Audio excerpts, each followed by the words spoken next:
Hey everyone, welcome to Tuesday night at Knox Makers. Every week we meet together and do what we call show and share. We show off projects we're working on, something we've made, something we've totally screwed up and want to warn others. We've got a sign-up sheet when you walk in the door. And first on our list tonight is Keith, who has a hanging planter.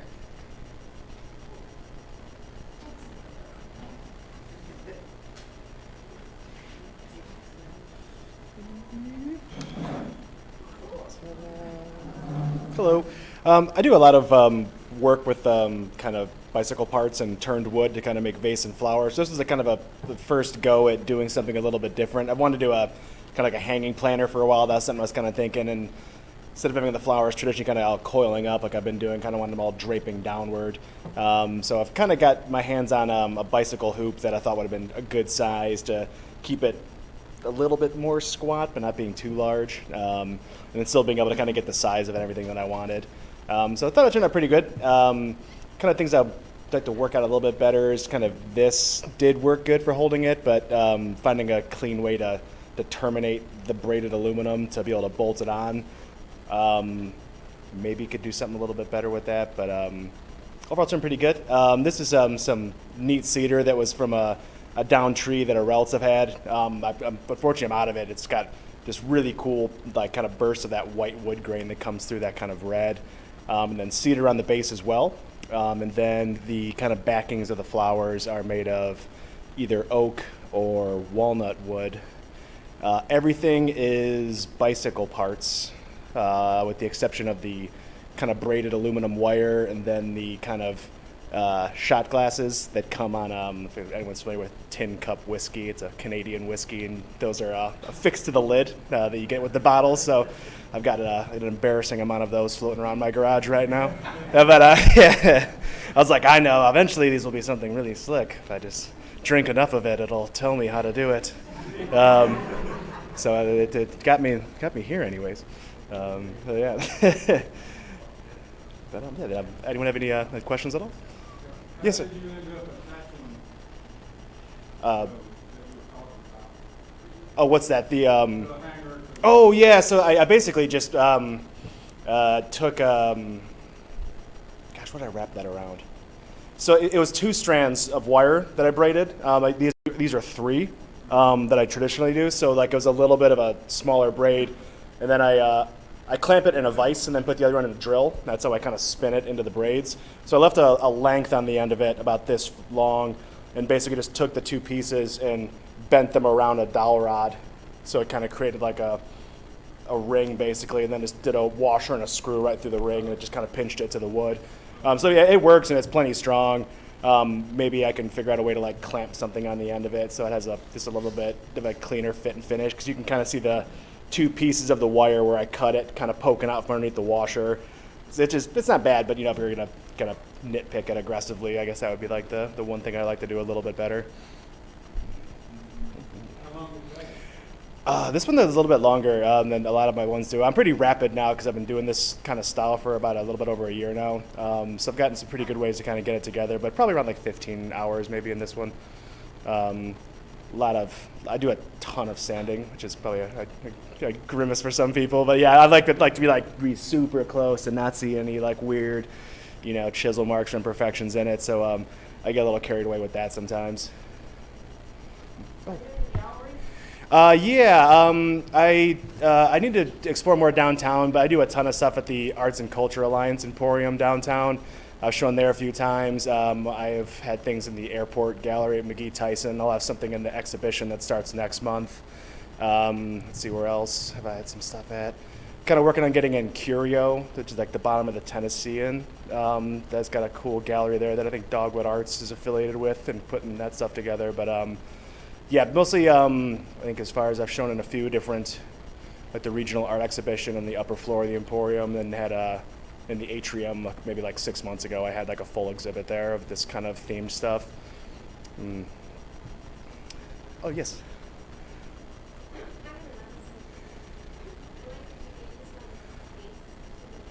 Yeah.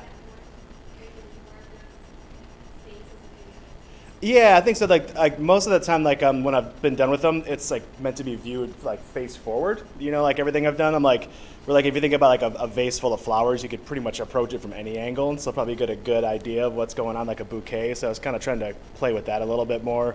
Where like the wooden vases with the flowers, everything's just kind of faced forward. So if you get behind it, it might not be as neat looking as if you would from like the side or the front. So I was trying to get something like more, you know, like it could be viewed at pretty much any angle and you still have a pretty good idea of what's going on. Yeah, so that was kind of something that I've been kind of noticing when I've looked at a lot of my stuff in one space, and I'm like, everything's kind of faced this way, so like I'd like to maybe play a little bit more with that, because often if it is on like a pedestal like this, it's just sitting in the middle of a room, so you can, you know, kind of get a good, yeah, good point of view all the way around it. Awesome, very well, thank you so much.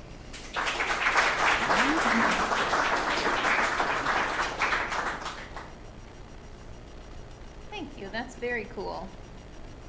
Next we have Sue, who yearly shows a costume for her grandson, and that's what she'll be showing tonight.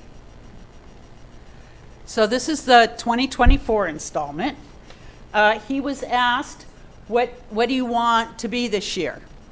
And he said, a ghost. And his mommy said, well, what kind of ghost? And he said, a ghost. And I said, well, have him look through some ghost pictures on the internet and have him pick one. And he did. He wants one like this. So Grammy's kind of like, oh, really, that simple? But okay, fine. He picked out the center one for the face. And so we went to work when he came to visit. Whoops, that's premature, not yet. So we sat down at the table and we sketched out the shape of the eyes and the mouth. I used some of the black mesh that I had on a previous costume, layered it up thick. And what you see there, I'm loading up the sewing machine. After I got it loaded, I got him on my lap, and he put the pedal up on top of the machine, and he would push down. So he did the sewing, right? Grammy just kind of steered it. So we had a really good time doing that. Later, we needed to fit it, so I would know where to put the eyes. So to help keep it on his head, I thought, well, why not do just a baseball cap? And I put some Velcro on there so that the knit fabric that I have in my hand would fit, or stick, I should say.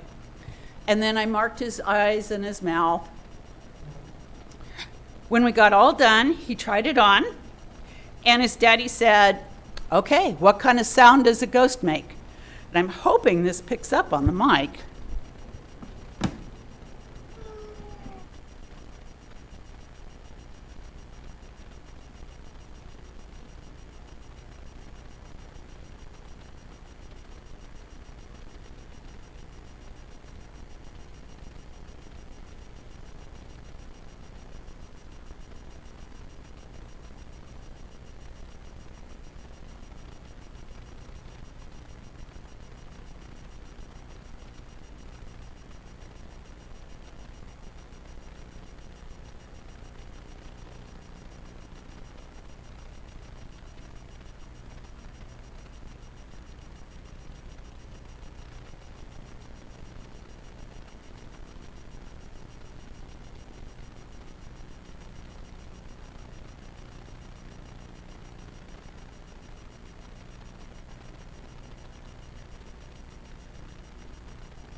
Okay, that's better.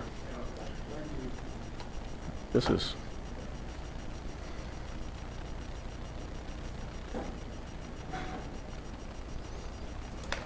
I don't know if you can see the front.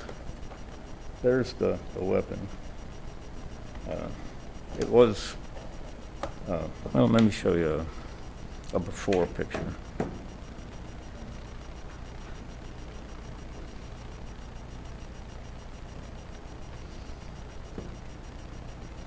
don't know if you can- Yeah, that's what it looked like before.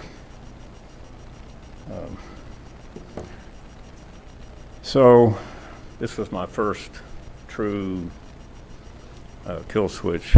I did the cardboard one in the spring, but so I didn't know what I was doing. I thought that HDPE was all created equal. It is not. What I did, I thought I'd get something cheap like a Walmart cutting board. And so I got all these pieces out of one 18 by 25 inch cutting board. Let's see if I got that picture. Yeah. So I did this in Inkscape. So I'm still a beginner, but I was able to map all that out, cut it out with just a bandsaw. All my tools are very crude. What was I going to say? So anyway, I didn't know that this particular plastic just shatters like glass. So I learned a lesson there. I did the body in OpenSCAD too. I did a few sketches, but this really proved how everything was going to go together.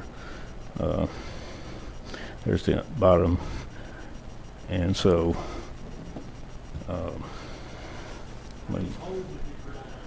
oh, well, yeah, that's another. I'm not just ADD, but I'm OCD and NUTS, I guess. But yeah, I spent a lot of time. I was a good 9 ounces overweight. So I had already bought all the electronics and motors and all that stuff. So the only thing I could do is get it out of the plastic, which I did, but just barely.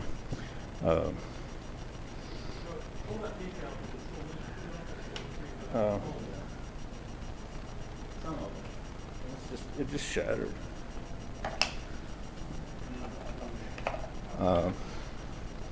It even bent the screws. I mean, you'd have to see his robot to just. I knew that just looking at it, it would be doomed. And the weapon, he got that off. It flew right off. It was. Let me see if I got a picture of that. Sorry.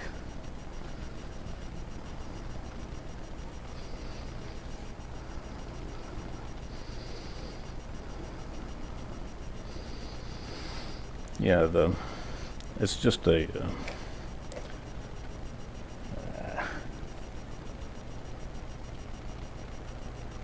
I don't know if you can really see it, but it's got a very small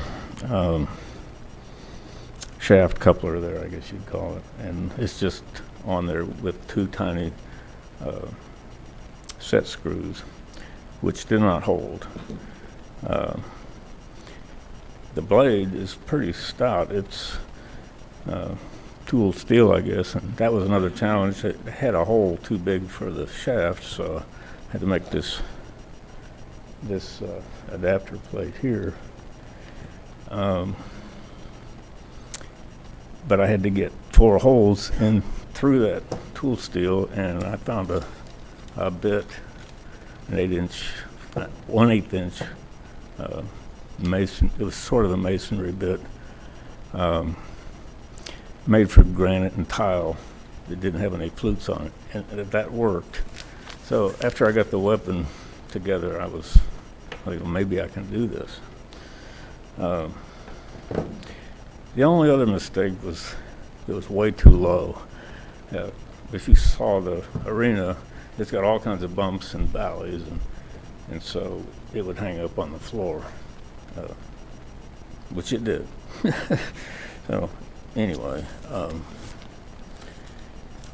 what else? The motors and wheels I bought together, and I guessed at about 200 RPM, and that was a pretty good guess because it was, you could go slow but relatively fast without losing control. So that was one of the good things, I guess. But I don't know if you can see the battery. That's way overkill, but that's what I do. The motor controller, I don't want to go long, but that's made by a company called Dimension Engineering, and this is the Sabertooth series, which for this purpose it's nothing special, but they do, that series has a how would you say it, a lot of different interfaces to computers, which I'm much more interested in that. So you can talk to it serially or RC control, a bunch of different ways. So I like that. Those controllers, I've got one of those on my big robot, which I've not shown here yet, but someday. What else? That's it, I guess. Any? Before you put the top on, that's the underside of your cutting board, right? And it looks like there's a whole bunch of bubbles. Are those the holes? Those are, yeah, half holes. Well, that's another thing. You know, I thought, well, I just started drilling holes and then realized it wasn't really taking them much weight off. So I had to drill a whole bunch and make them bigger, and it got ridiculous. I know, it's Well, that was the intent, was, you know, to do it in sort of a honeycomb pattern so it would keep the structure, the strength, but obviously it wasn't strong at all. But drilling the holes in just one side, it warped the pieces a little bit. Wasn't terrible, but yeah, I learned. So enough where you've already started designing next year's robot? If Billy has the same robot, I don't think I'll. Well, it wasn't just Billy, but I was afraid of the vertical spinners too, because if I get flipped over, I'm done. So I didn't. Batteries got way big. Yeah, I tried to get something smaller, but I couldn't find anything on Amazon. I'll help you out with that. You can say it's like the weight. Right. I even put a aluminum plate over it since it's so close to the weapon. Well, that was a choice I had to make. I thought, well, I didn't like the battery being that close to the weapon, but I didn't want the electronics close either. So, but that plate weighed a whole ounce, so I couldn't have that. So I got barely underweight, but I learned a lot. Anything else? Did you have fun? Yeah. I don't know what I could do to match some of the other competitors. I mean, I'll try it. I'm learning.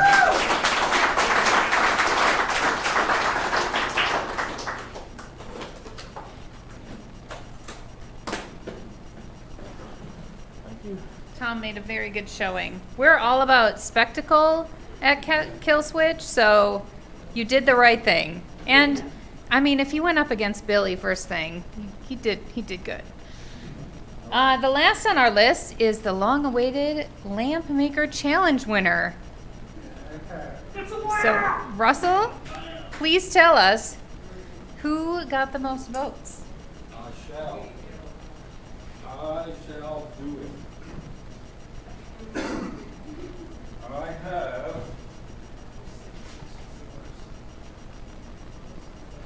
I have in my hand the tally of bribes, votes.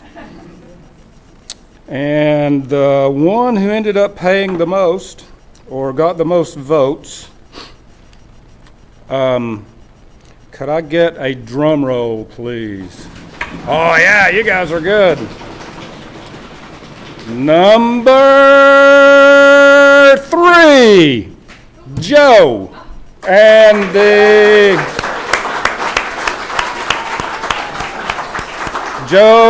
the big firefly whose name is Evangeline. So maybe some people haven't seen these. Let me grab my phone so you can see a picture. Okay.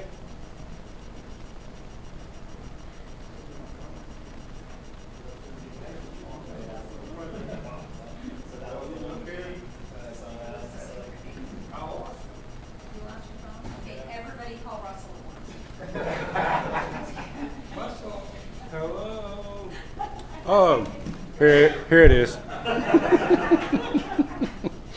Oh man. Okay, here was the number 1 entry from Dodie and Tracy. And here is the number 2 entry, Keith's lamp of bicycle parts. Here is here's Angeline, the firefly, and there it is lit up. It looks like a real firefly, doesn't it? Here is, let's try this. There is John Dale's face. Yeah. Yep, that's Sue's entry, yes. Here is Tracy's entry, which was terrific. The fish, the light up fish, I love that thing. Here's the box with the subtle lighting in the side, which was really cool. Here is Seymour Sumo. There you can see more sumo. And here is the tea, which is super cool. He couldn't make it tonight, but I thought that was a really nice workmanship. And then Toby's lady bar tap puller thing. So I think these are all excellent entries. Everybody received votes. And so there you have it. There's the winner. Joe has his choice of either a lamp made by me worth roughly $6,897 or $100 cash. So your choice. Oh, a lamp. Great. Oh, you do? Okay. You may have your choice though, sir. Whichever you prefer. So we had a great time at the market. The lamp challenge turned out great. I want to thank Neil and Karen for handling that stuff because it was a lot of work and I really appreciate it.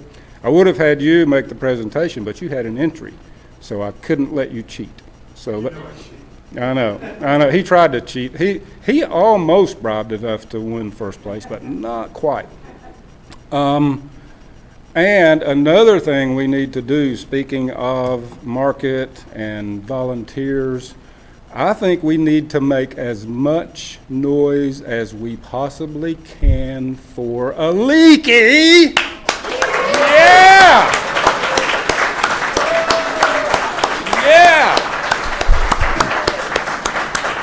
Thank you for making it run smoothly. We appreciate it. So many people did so much work on parking and vendors and making the lights happen. We had Rob was the light cheese. Thanks, Rob. And I'm leaving people out, and I don't mean to hurt your feelings, but everybody pulled together, and we all really appreciate all the work that went into this. So, there you have it. We have a winner and a question. Just to compare with the last challenge, how many total votes were there? There were a total of Hold on, because I got to do some math. 16, 2, 3, 4, 5, 13, 24, 38, 3, 140, 150 votes. Yeah, so we had a lot of votes. Oh, really? That surprises me. If any of you lamp makers would like to have your ballots from the market, because some of those have comments on them, see me after. I can give you your ballots. There were some very interesting comments, and so again, thank you all. Appreciate it very, very largely, and can't wait till the next one. I'm going to take a nap between now and then.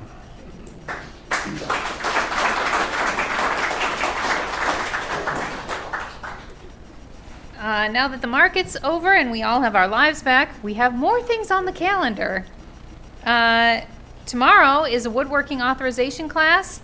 If you're interested in woodworking, you should sign up for this. There's still tickets left. This is like the keys to the kingdom to if you want to work in the wood shop.